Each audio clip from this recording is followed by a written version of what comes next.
भारत में होती हैं।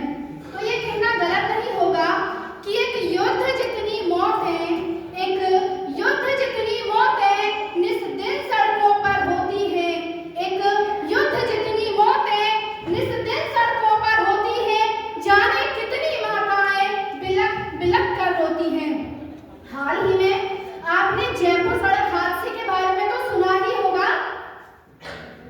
किसी ने सच ही कहा है कि जब भी घर से निकले तो पता जेब में डालकर निकले, क्योंकि हादसे चेहरे की पहचान मिटा देते हैं। ये हादसा इतना भयानक था कि 500 मीटर का क्षेत्र शमशान में बदल गया।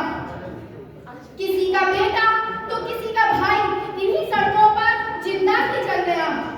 जो सड़कें किसी को मंजिल तक पहुंचाने के लिए बनाई गई थी, ना जाने कितनों के आंसुओं का कारण बन गई।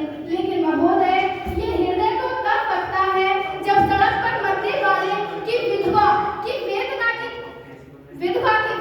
जब चीख चीख कर ये कहती है कि प्यार तो भरपूर गया, प्यार तो भरपूर गया, मांग का सिंदूर गया, छोटी छोटी बेटियों की चोटियां चली गई।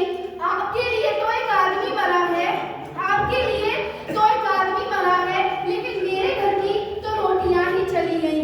क्या आप जानते हो कि मरने वाला